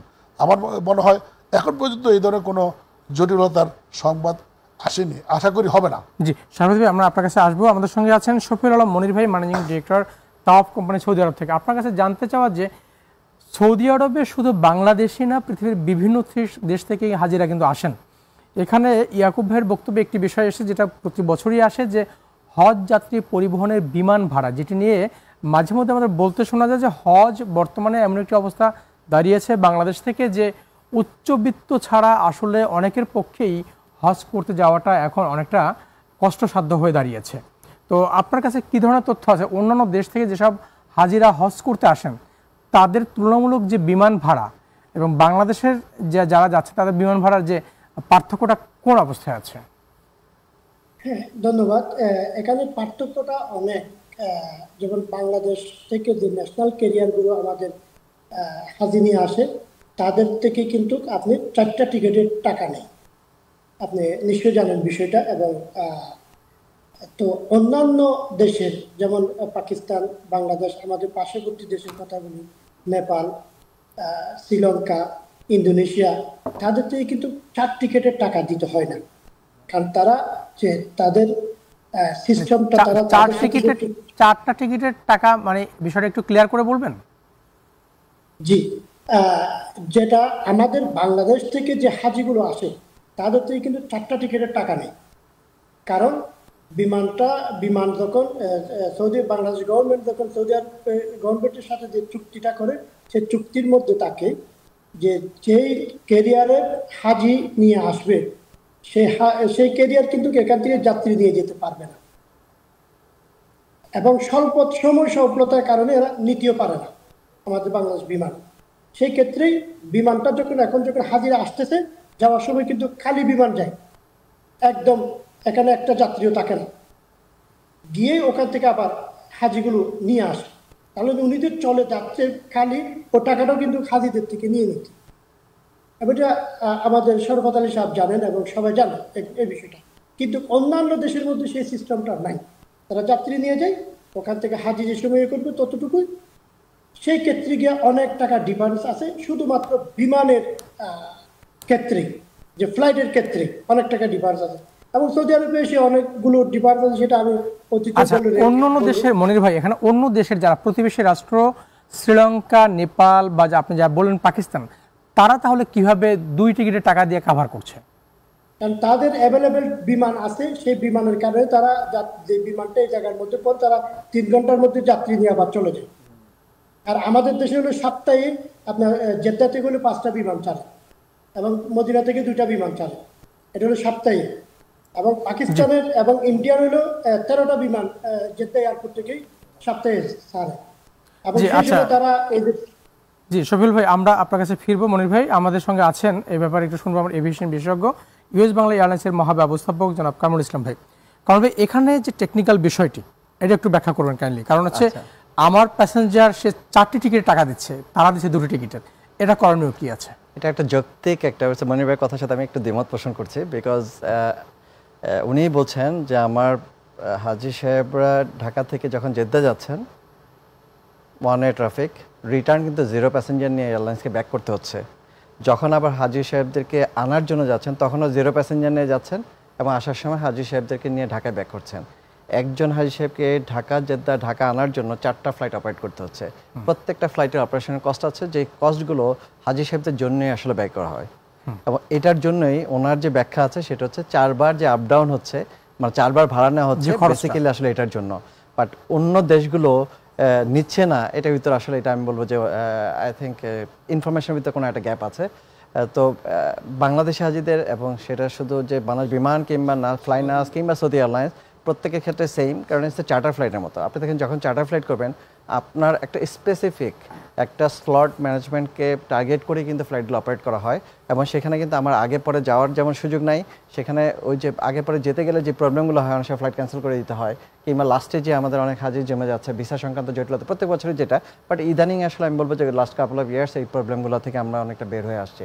এবং সেটা হচ্ছে শুধুমাত্র যে বাংলাদেশ বিমান না, ওভারঅল যে ম্যানেজমেন্ট সেটা বলুন যে মন্ত্রণালয় থেকে শুরু করে এবং প্রত্যেকেরই আসলে যার যার যে ভূমিকা আছে সেই ভূমিকার কারণেই আসলে আমরা বলবো যে বিগত 8-10 বছর আগে সময়গুলো থেকে বর্তমান সময়ে যে আমরা যে হজ ম্যানেজমেন্ট আছে সেটা অনেক বেশি আমি বলবো যে, এবং সেই জায়গাটায় আরও বেশি হয়তো রেকটিফাই করার সুযোগ থাকবে যদি ইউএস বাংলা এয়ারলাইন্স আগামী বছর থেকে আমরা যদি হজ ফ্লাইট পরিচালনা করতে পারি এবং আমাদেরকে যদি সরকার যদি সেই সুযোগটা দেন, বাংলাদেশ বিমান যদি আমাদেরকে সেই একটা পার্সেন্টেজ আমাদেরকে দেওয়ার সুযোগ করে দেয়, তা আমি বলবো যে ডেফিনেটলি আমি বলবো যে ইন ফিউচারে বাংলাদেশে যারা হাজি আছেন, হাজি সাহেব আছেন, ভবিষ্যতে হজ করার ইচ্ছা পোষণ আছেন, তারা হয়তো বর্তমান সময় থেকে আরও বেশি বেটার সার্ভিস পাওয়ার সুযোগ থাকবে। আর এখানে মনির ভাইয়ের কথা মতো আমি যেটা বলবো যে সেটা আসলে অন্যান্য দেশের আসলে যে উদাহরণগুলো দিয়েছেন, এখানে আমি বলবো যে এটা বোধহয় আরেকটু জাস্টিফাই করা উচিত এবং বোঝা উচিত কিংবা জানা উচিত। বাট এখানে বাংলাদেশে হাজিদের জন্য যে রুলস আছে, পলিসি আছে, অন্যান্য দেশে হাজিদের জন্য আসলে একই পলিসি আছে, তো সেই জায়গাটা আসলে আলাদা করে কোনো ব্যাখ্যা দেওয়ার সুযোগ নাই। দর্শক, আমরা ছোট একটি বিজ্ঞাপন বিরতিতে ফিরে এসে এই বিষয়ে আরও বিস্তারিত শুনবো যে আসলে বিমান ভাড়া বৃদ্ধির পিছনে আরও কোনো গল্প আছে কিনা সেটা শোনার জন্য আমাদের সঙ্গেই থাকুন। যাচ্ছি বিজ্ঞাপন বিরতিতে।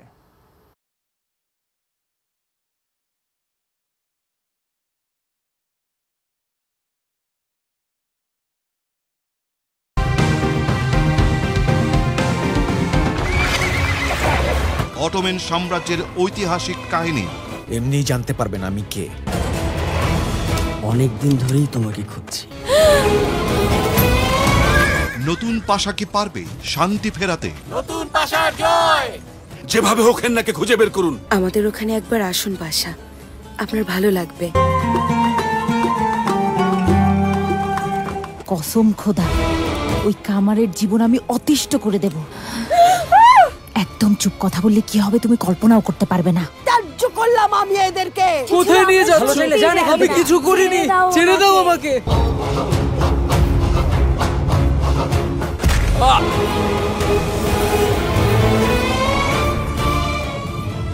দ্বন্দ্ব সংঘাত, হত্যা, রাজনীতি, প্রেম বিরহ, লোভ লালসার প্রতিচ্ছবি নিয়ে মিস্টার নুডলস নিবেদিত ধারাবাহিক সুলতানি হেরেম দেখবেন প্রতি শনি থেকে সোমবার রাত 8:30। বাংলা টিভি এলো রে, বাংলা টিভি এলো, লন্ডন শহরে বাংলা টিভি প্রকাশ পেল।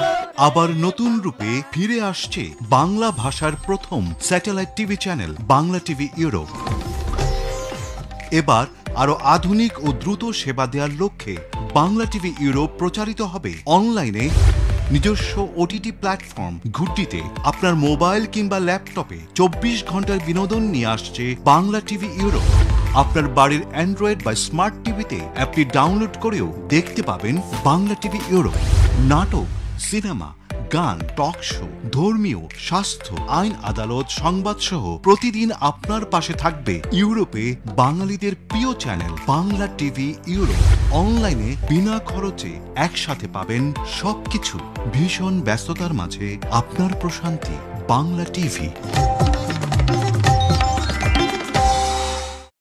আপনার বাবা সে কোথায় আছে এখন, কি অবস্থায় আছে? আমরা বিগত 10 থেকে 12 বছরের মতো ওনাকে খোঁজাখুঁজি করতেছি, এখন পর্যন্ত আমরা ওনার কোনো সন্ধান পাইনি। আপনার ভাই আসলে কিভাবে নিখোঁজ হয়েছিল? আমার ভাইকে নামানোর পর চোখ বাঁধা ছিল ওর কালো কাপড় দিয়ে।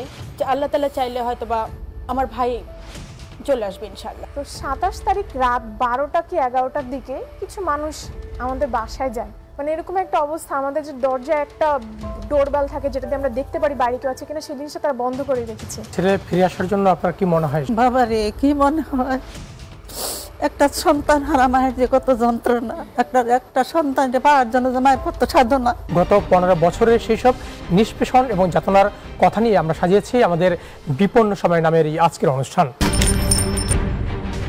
বিপন্ন সময় দেখবেন প্রতি বৃহস্পতিবার রাত 8:30। সে গল্প কখনো দুঃখের, কখনো সুখের। আমার মা মারা যাওয়ার 2 মাস পরই আমার আব্বু আবার বিয়ে করে। এই গল্পের মধ্যে থাকে নানান উত্থান, নানান পতন। আমার বাবার স্বপ্ন বাবাকে বাড়ি করে দেওয়া। ইনশাআল্লাহ কিছুদিন পরে বাবাকে বাড়ি করে দেব।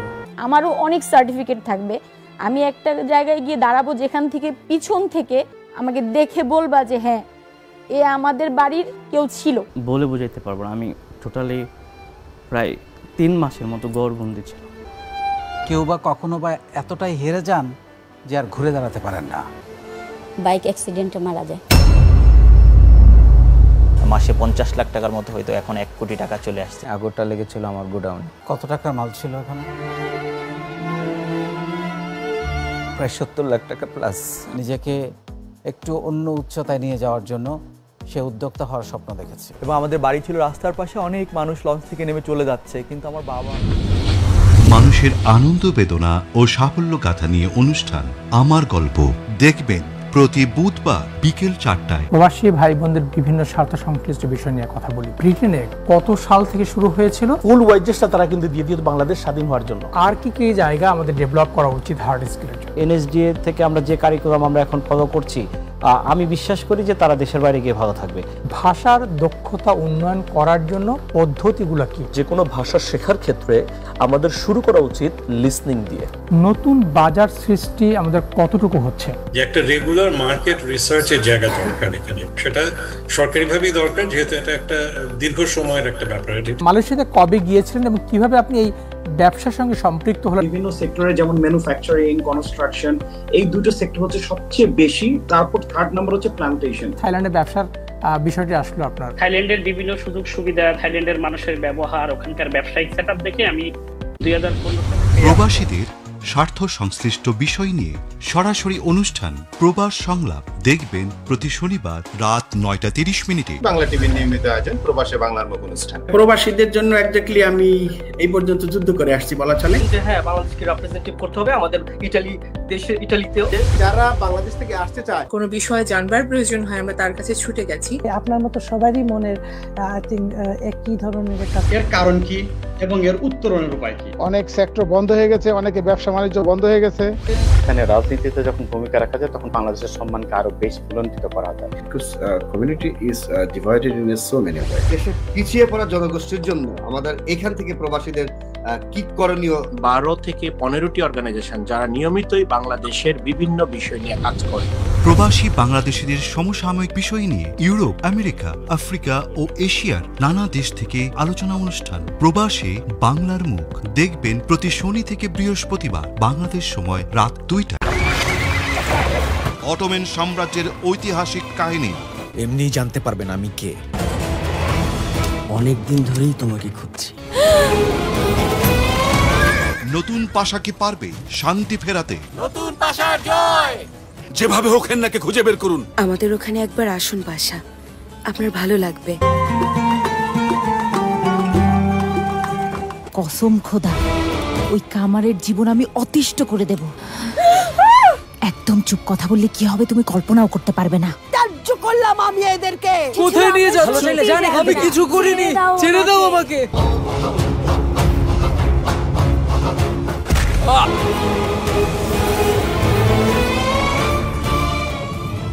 দ্বন্দ্ব সংঘাত, হত্যা, রাজনীতি, প্রেম বিরহ, লোভ লালসার প্রতিচ্ছবি নিয়ে মিস্টার নুডলস নিবেদিত ধারাবাহিক সুলতানি হেরেম দেখবেন প্রতি শনি থেকে সোমবার রাত 8:30। বাংলা টিভি এলো রে, বাংলা টিভি এলো, লন্ডন শহরে বাংলা টিভি প্রকাশ পেল। আবার নতুন রূপে ফিরে আসছে বাংলা ভাষার প্রথম satellite TV channel Bangla TV Europe. এবার আরো আধুনিক ও দ্রুত সেবা দেওয়ার লক্ষ্যে বাংলা টিভি ইউরোপ প্রচারিত হবে অনলাইনে নিজস্ব ওটিটি প্ল্যাটফর্ম ঘুটটিতে। আপনার মোবাইল কিংবা ল্যাপটপে 24 ঘন্টার বিনোদন নিয়ে আসছে বাংলা টিভি ইউরোপ। আপনার বাড়ির অ্যান্ড্রয়েড বা স্মার্ট টিভিতে অ্যাপটি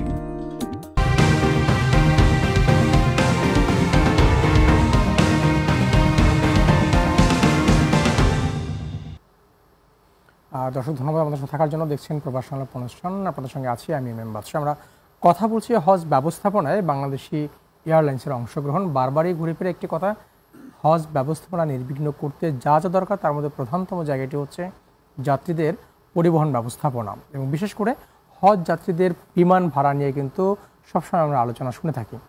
এখানে আমরা বিজ্ঞাপন বিরতিতে যাওয়ার আগে শুনছিলাম যে এই বিমান ভাড়া নিয়ে নানা ধরনের মিথ প্রচলিত আছে।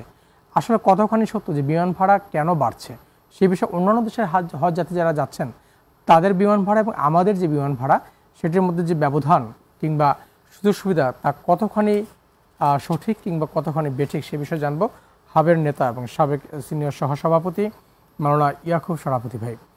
সভাপতি ভাই, এখানে যেটা মনের বিষয়ে কথা বলছিলাম আমরা বিজ্ঞাপন বিরতির আগে, ঠিক একইভাবে অন্যান্য দেশের যারা আছে প্রতিবেশী রাষ্ট্র বাংলাদেশের তাদের সঙ্গে আমাদের হজ যাত্রীদের বিমান ভাড়ার ব্যবধান কতটুকু? তারা কি আমাদের চেয়ে বেশি সুবিধা পাচ্ছেন না আমরা কম সুবিধা পাচ্ছি? ধন্যবাদ আপনাকে। বিমান ভাড়াটা নির্ধারণ করে সে দেশের ন্যাশনাল ক্যারিয়ার বা সিভিল মিনিস্ট্রি।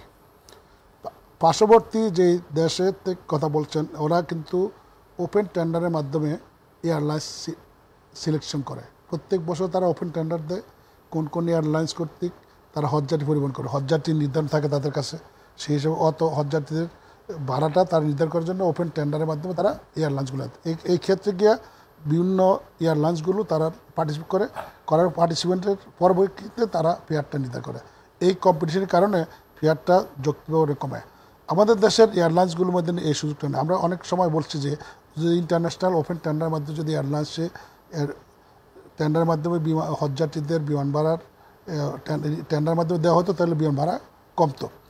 বিমান ভাড়া কমানোর পিছনে যৌক্তিক কারণ হলো যে যাবে ফিল আপ হয়ে আসবে খালি হিসেবে, কিন্তু বিমান কিন্তু 100% অকুপাইড হয়ে যায়। হজযাত্রীর ভাড়া কিন্তু অ্যাডভান্স পায় এবং আর এমনি সাধারণ হজ টিকিটের কমিশন আছে এবং এটা 1 মাস পরে দিয়ে ওই আইটা বিএসপির মাধ্যমে এরা পায়। জিডিএস সার্ভিস দিতে হয়, আইটেনের প্রতি জিডিএস সার্ভিস আছে এবং বিভিন্ন ধরনের সার্ভিস ইনক্লুডেড আছে, কমিশন এজেন্সি কমিশন আছে এবং এই পেমেন্টটা তারা দেরিতে পায়। আর হজযাত্রী পরিবহনের যে সমস্ত এয়ারলাইন্সগুলো পরিবহন করে তারা কিন্তু অ্যাডভান্স পায়। এই কারণে এরা বাড়ি ভাড়া বিমান ভাড়া কমানোর পিছনে অনেক যৌক্তিক আছে। যখন খালি আসে ফ্লাইটটা তখন কিন্তু ফুয়েল কষ্ট কমে, লোড কম, ফুয়েল কষ্ট কম। ইন ফ্লাইট কোনো সার্ভিস নাই, ক্যাটারিং সার্ভিস নাই, লোডিং আনলোডিং নাই, কার্গো নাই, কিচ্ছু নেই, হ্যান্ডেলিং সার্ভিস নাই, যার কারণে তারা এই ব্যয়গুলো তারা কমাইতে পারে। যেমন জিডিএস চার্জ নাই, এটা কমাইতে পারে। ক্যাটারিং চার্জ নাই, এটা এখানে অনেক বড় কস্ট। প্যাসেঞ্জার 300 প্যাসেঞ্জারের ক্যাটারিং চার্জ অনেক কস্ট। 300 প্যাসেঞ্জারের লাগেজ যদি থাকতো, লোডিং আনলোডিং অনেক কস্ট।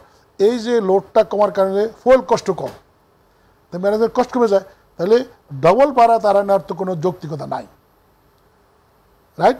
এবং বিমানের এয়ারলাইন্সের এভিয়েশন অনুযায়ী আমার যতটুকু ধারণা, যতটুকু এভিয়েশন বিশেষজ্ঞ থেকে আমি জেনেছি 70% অকুপাইড ধরে এয়ারলাইন্সের পেমেন্টগুলো ওয়ান ওয়ে রিটার্ন ফেয়ারগুলো হিসেবে টেরিফ থেকে রিটার্ন ফেয়ার ক্যালকুলেট করে ওয়ান ওয়ে ফেয়ার এরা পাবলিশ করে, সেই হিসেবে টিকিট সেল করে।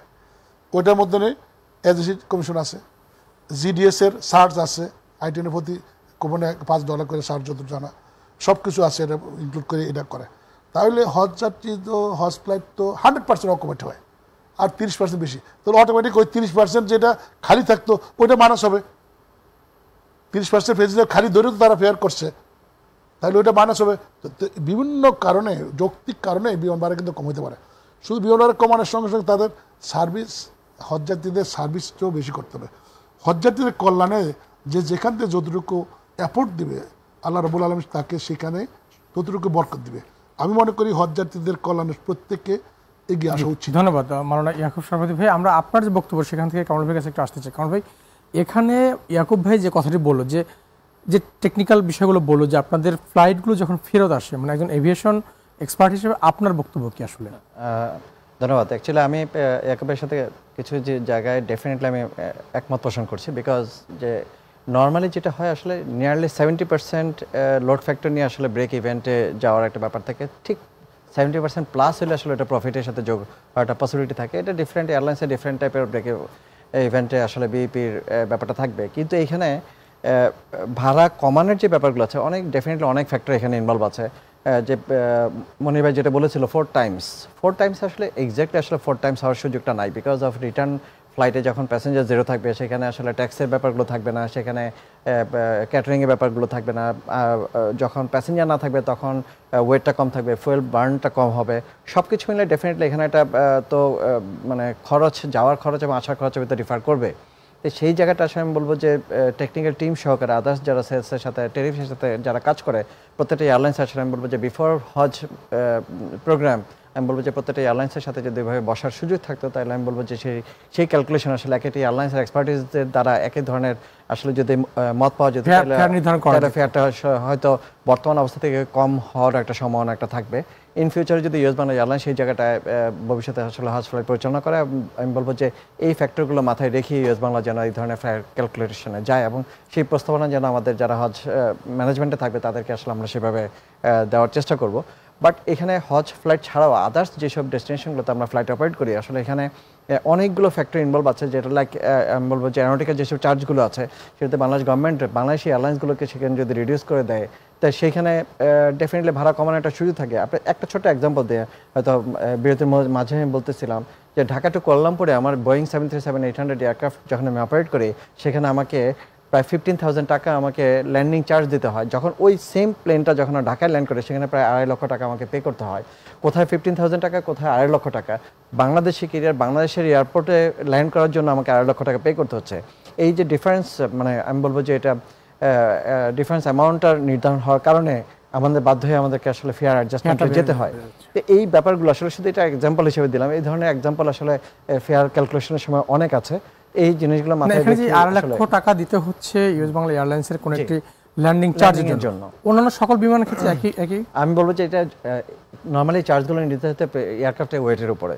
আমি যখন এয়ারবাস অপারেট করব তো সেই জায়গায় আমাকে চার্জ হতে 2 টাইমস বেশি 3 টাইমস বেশি হয়ে যাবে। কিন্তু যখন আমি রিটার্নে যখন আমি আদার্স এয়ারপোর্ট লাইক সিঙ্গাপুরে বলেন আপনি কিংবা আমার মিডল ইস্টের যেসব ডেস্টিনেশনগুলো আছে সেখানেও আমার কিন্তু এই চার্জগুলো একদম নমিনাল একটা অ্যামাউন্ট আমাদেরকে পে করতে হচ্ছে। কিন্তু বাংলাদেশে যখন আমি ল্যান্ড করছি সেখানে অ্যারোনটিক্যাল চার্জ হিসাবে যে landing, parking, security, route navigation প্রত্যেকটা চার্জই আছে। যে এটা আমি বলবো যে অন্যান্য যে কোনো কান্ট্রি থেকে আমরা বেশি পে করছি। শুধু এইটা না, আমাদের যে সকল ক্যারিয়ারের জন্য বাংলাদেশে নামলে আমাকে এই চার্জগুলো পে করতে হয়। আলটিমেটলি দিন শেষে যে আমাকে কিন্তু সেই চার্জটা ফেয়ারের সাথে যে যোগ হয়ে যায়। এটা কি বাংলাদেশের যারা ন্যাশনাল ক্যারিয়ার তাদের ক্ষেত্রে এমন কি করার সুযোগ আছে যে কম এটা আসলে গভর্নমেন্ট বাংলাদেশি এয়ারলাইন্স দাঁড়িয়ে একটা এয়ারলাইন্সকে যদি সাবসিডাইজ করতে হয়, যদি ফ্যাসিলিটেট করতে হয়, এটা তো বাংলাদেশ গভর্নমেন্ট ইচ্ছা করলে আসলে যে অন্য দেশের ক্ষেত্রে কি হয় আমি একটু এটা আমি বলি মালয়েশিয়ান এয়ারলাইন্স তাদের নিজস্ব ফ্লাইটের ক্ষেত্রে তারা কি ডেফিনেটলি এখানে আমি কলকাতা ইন্ডিয়ার যে এয়ারপোর্টগুলো আছে সেখানে 80 সিটের নিচে যে এয়ারক্রাফটগুলো ল্যান্ড করে সেখানে কিন্তু চার্জ ফ্রি অনেক সময় আমরা দেখি। বিভিন্ন এয়ারপোর্ট বেস আসলে ডিফারেন্ট টাইপ অফ আমরা চার্জগুলো দেখি। বাংলাদেশে কিন্তু ইন জেনারেল আসলে সেটা ঢাকা এয়ারপোর্টে যেটা হচ্ছে, আমাকে চিটাং এয়ারপোর্টে একই হচ্ছে, সিলেট এয়ারপোর্টে একই হচ্ছে। এই চার্জগুলো আসলে আমি বলছি যদি রিফার যদি করে আপনি দেখেন বিগত সময়ে অনেকগুলো এয়ারলাইন্স বাংলাদেশ থেকে বন্ধ হয়ে গেছে। এই বন্ধ হওয়া এয়ারলাইন্সগুলো কিন্তু প্রত্যেকেরই একটা দাবি ছিল চার্জ রিডিউস করা, অ্যারোনটিক্যাল চার্জগুলোকে রিডিউস করা কিংবা নন অ্যারোনটিক্যাল যেসব চার্জগুলো আছে ফুয়েল রেটটাকে রিডিউস করা। বন্ধ হওয়ার মিছিলটা আসলে বড় হচ্ছে কিন্তু আমাদের এই দাবিগুলো কিন্তু বরাবরই থেকে যাচ্ছে। আমরা আশা করব এই বিষয়ে নিয়ে আরো পরবর্তী আলোচনা করব। আমাদের সঙ্গে আছেন শফিউল আলম মনির ভাই, ম্যানেজিং ডিরেক্টর তাওয়াফ কোম্পানি সৌদি আরব থেকে। আমরা একেবারে অনুষ্ঠানের শেষ পর্যায়ে আছি। মনির ভাই, আপনার পরামর্শ কি থাকবে যে হজ ব্যবস্থাপনা নির্বিঘ্ন করার জন্য, বিড়ম্বনাহীন করার জন্য আসলে কি কি করা উচিত? একেবারেই ছোট করে আমরা 1 মিনিট সময়ের মধ্যে বলার অনুরোধ করছি। জি ধন্যবাদ। আসলে সরবাদল ভাইয়ের সাথে আমি একমত এবং ওটার সাথে আরো কিছু অ্যাড করা যায়। সেটা হচ্ছে যেমন বাংলাদেশ যেটা লোকাল যে ফ্লাইটগুলো ডেলি চলতেছে জেদ্দা এবং মদিনায়, ধরুন সপ্তাহে যদি 8টা ফ্লাইট হয়ে থাকে, সেই 8টা ফ্লাইট কিন্তু ওই সময় আপনার হজের সময় যে যাত্রী নিয়ে আসতে পারে এবং নিয়ে আসে অলরেডি। কিন্তু তাই ওখানের যে কস্টটা সেই কস্টটাও কিন্তু ওই জায়গার মধ্যে অ্যাড করে আরো কমানো সম্ভব। জি, অসংখ্য ধন্যবাদ শফিউল আলম মনির ভাই, কামরুল ইসলাম ভাই এবং মাওলানা ইয়াকুব সভাপতি ভাই, আপনার তিনজনকেই। আপনাদের আলোচনার মাধ্যমে আমরা একটি বিষয় পেলাম যে আসলে যদি এই হজ ব্যবস্থাপনা কম্পিটিটিভ মার্কেট তৈরি করা যায় বিশেষ করে এয়ারলাইন্সের ক্ষেত্রে, সেক্ষেত্রে যাত্রীরা সেবা বেশি পাবে। এবং যদি এই যে টার্মগুলো আপনি বললেন সভাপতি ভাই এবং সে সঙ্গে কামরুল ভাই এক করলেন যে এই জায়গাগুলো যদি আমরা একটু হাত দিতে পারি তাহলে হয়তো বা বিমান ভাড়াটা আরও কিছুটা কমানো সম্ভব। এবং আমরা আশা করব যে আগামীতে যে আমাদের হজ ব্যবস্থাপনাকে যারা দায়িত্বে থাকবেন তাদেরকে এই টেকনিক্যাল বিষয়গুলোকে মাথায় রেখে যদি হজ যাত্রী ব্যবস্থাপনাকে আরও সহজ এবং নির্বিঘ্ন করা যায় তাহলেই কিন্তু বাংলাদেশে হজ যাত্রী যারা এবং হজ যেতে ইচ্ছুক যারা তারা অনেকটা সুবিধা পাবেন এমন প্রত্যাশা আমরা শেষ করছি আমাদের আজকের প্রবাস সংলাপ অনুষ্ঠান। সবাই ভালো থাকবেন, শুভরাত্রি।